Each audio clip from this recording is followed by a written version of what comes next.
great pleasure to be sitting here with a very, very special person for the network. This is Mr. Kari Valros, and he is the European ambassador of OneCoin. So he is somebody who drives actually the network in Europe, be it the Scandinavian countries, Germany, UK, but also Russia and Kazakhstan, which are very important markets for us actually. So Kari, how have the last months been for you? Oh, where could I be? Where would I start? So first of all, I'm very happy to be here with you with the new fantastic office.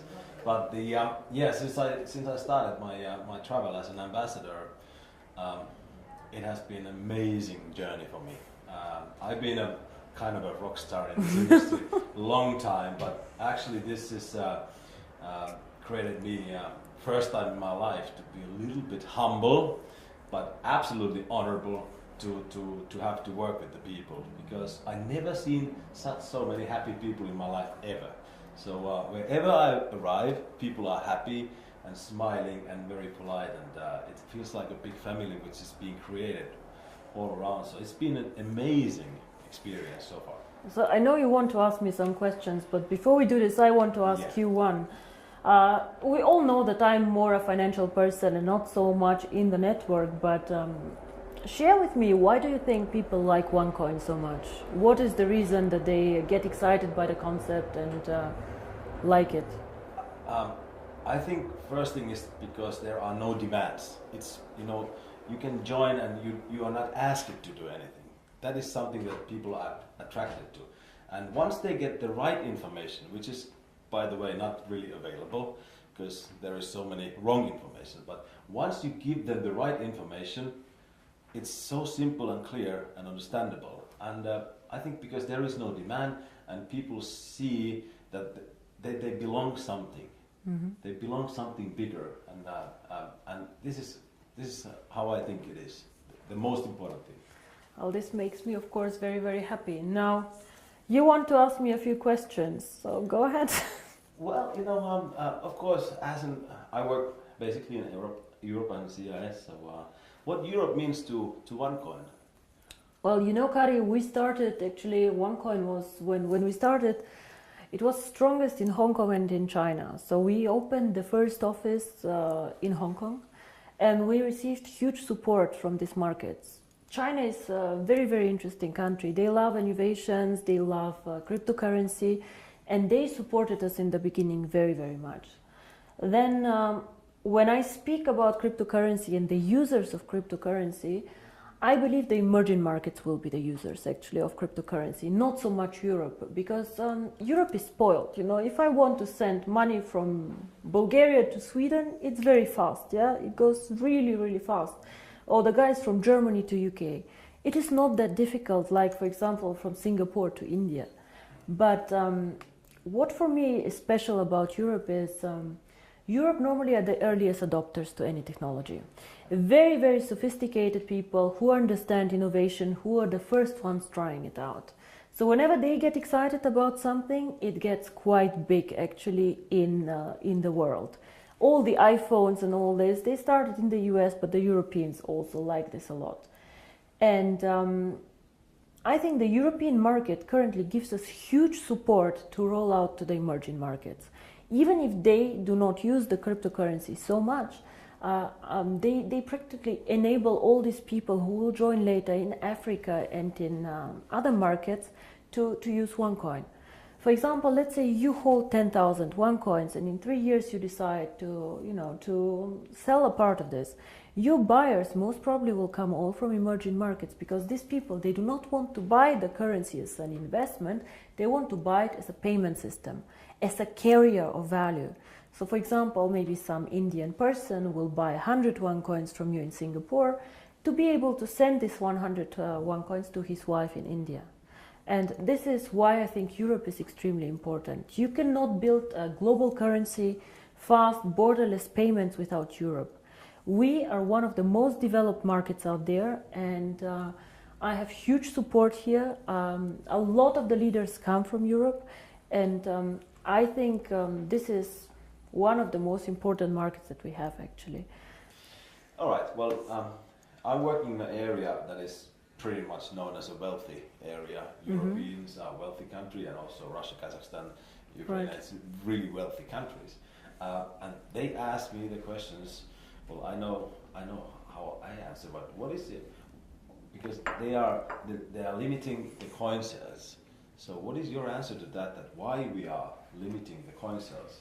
So Now, drastically. I see. How they think that, you know, So your question somebody is, wants to sell more right. coins. So your question is, some of us mine coins and they go to the internal exchange, Yeah. and some of us sell coins and buy coins. Yeah. So as OneCoin, as I say, is 1 year old, first of all. It's not like Bitcoin, it is not a liquid market yet. So it means that there might be a day where we have a huge demand for coin sales or a huge demand for coin buying. And this is why we as a company always say buying and selling the coin should never be a reason why you join. The coin actually needs to be used. So we need to have some time, and I say always it's 3 to 5 years until we really manage to have a usability and a liquid market where you can do unlimited sales and buying actually on the market. Until then, Kari, if you do not have limits, for example, what can happen is that one person with a huge sales order or huge buy order can distort the price a lot. And this is what happens to Bitcoin often. I don't know if you see all this going up, down in a very, very big amount. And this is called volatility, and we do not want to have a very big volatility for our coin. People do not understand how it can be that Bitcoin today is worth $500 and tomorrow only 400 within a day. This is very disturbing, and if you are a merchant who takes Bitcoins, you don't want to have this. Because you want to be sure that if you take a Bitcoin today, it will not be valued 20% or 30% less tomorrow. Of course, you're very happy if it's valued 30% more, but it goes both sides. Absolutely, yeah. So cryptocurrency is one of the riskiest assets actually out there. High volatility, low liquidity on the markets. So for us to achieve a high liquidity, we need to work first on the value creation of the coin, on the liquidity, and it will take time. So all these people, why we have created this exchange, we have created it so people can learn to trade it, but it's not a self, the idea is not just that we go buy and sell the coin there, but we wait for the usability of the coin. This coin is very, very young. We have so much way to go, but we have created miracles already. So I'm looking very, very positive into the future. But remember, the internal exchange is demand and supply. So you have to find somebody who wants to sell coins to buy, and the other way around. So the company itself is not obliged to buy back your coins or to sell your coins. If I don't have coins, I cannot sell them. Yeah? And as a company, we do not buy back the coins. So it's always you selling your coins to somebody else or somebody else buying from you. Don't forget also a bit the time differences. When China sleeps, you're awake, and so on. So sometimes, as I said, the market is not liquid and not efficient yet. And then the other question is, which relate to that, is that how is the value created? Now, there are two questions I think inside here. First is what is the value of cryptocurrency, and the second is how do we determine today if one coin is valued €1, €2, or €5? Yes. So we have a concept which is called mining difficulty. And there are calculators out there on the internet for Bitcoin. Everybody can Google them. You just Google Bitcoin mining difficulty calculator and you see how this is calculated. It's a very, very simple thing.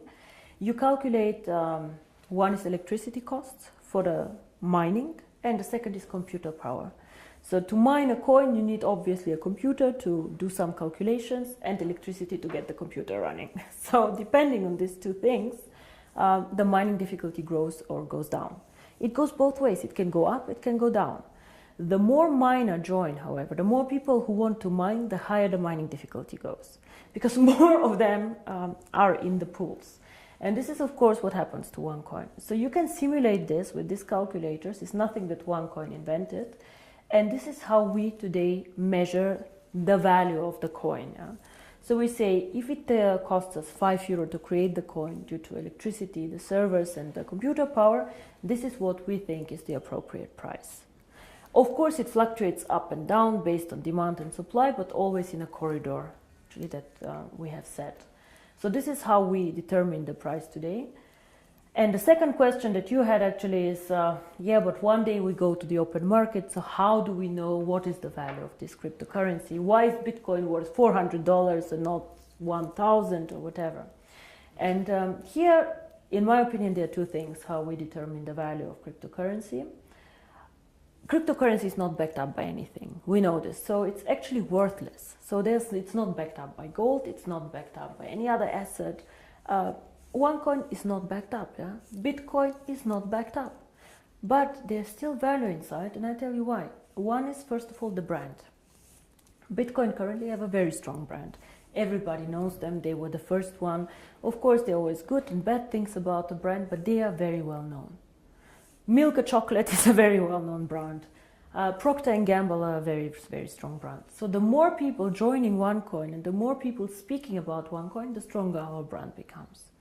And this, I think, is something that makes us really a family, because if you go in the network marketing approach and go and sell shampoo, it does not make you stronger if somebody on a sideline sells shampoo. Only your downline makes you happy. But here, if another team makes OneCoin popular out there, this makes also your coin stronger and your team stronger. And this is something very, very special about OneCoin, I think. So the brand.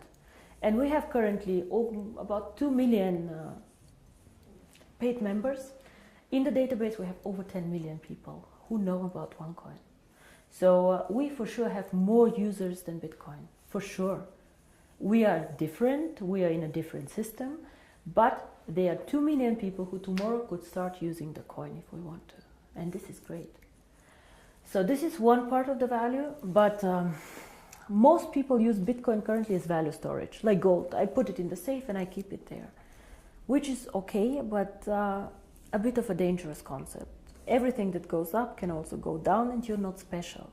You know, and if you're not special, why use OneCoin? Why not use 2Coin, 3Coin, dark coin, who knows? So we are probably one of, or probably the only company who focuses so much on usability of cryptocurrency. Why cryptocurrency? How can it change the world? And our two slogans are the future of payments or join the financial revolution. We believe that actually cryptocurrency can be a vehicle for money transfers. So for example, as you do Western Union transfers, you can use cryptocurrency to do a transfer. Fast, borderless payments. And there's a huge demand for this. 2 billion of people have no bank account.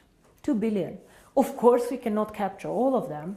But again, if we capture only 10 million or 100 million people, it's a network. It grows so fast. We see what happened. You know, December 2014, I was sitting at my desk and I had a bet with Per Carlson, who is not here anymore, if we will manage to have 10,000 people. And we did a huge celebration with 10,000 people.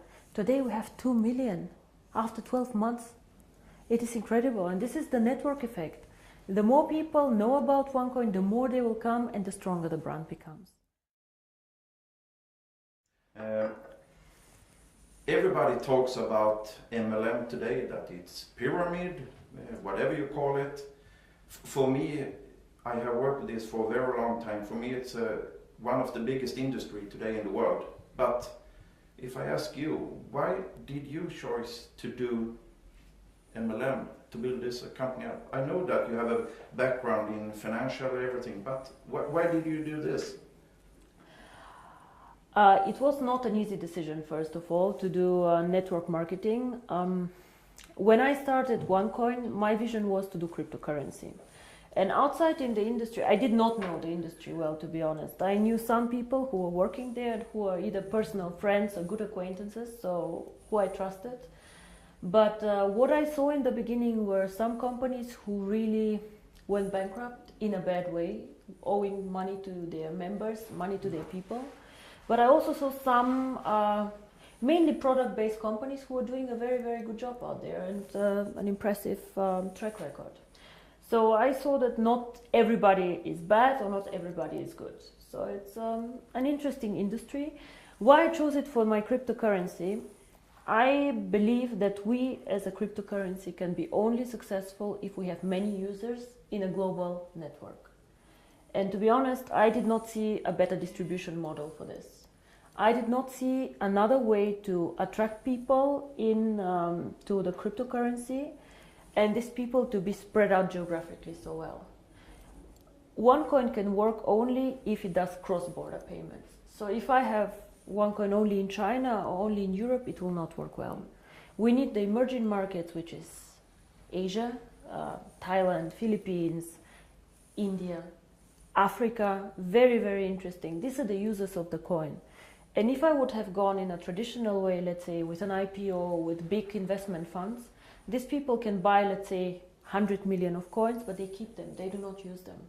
So for me, it was more important to get many, many users, even with a small investment sum or with a small sum that they want to participate with, but spread out geographically. And until now, I do not regret it. It's a very competitive industry. Unfortunately, sometimes I see the concept misrepresented. Yeah? We focus mostly on education, financial education, because in my opinion, nobody can understand cryptocurrency, nobody can understand even the financial world out there without education. So education is our product, and some of our members choose to mine the coin. By the way, I don't know if you know, but currently I checked the numbers, about only 10% of our members mine currently the coin. Oh. Only 10%.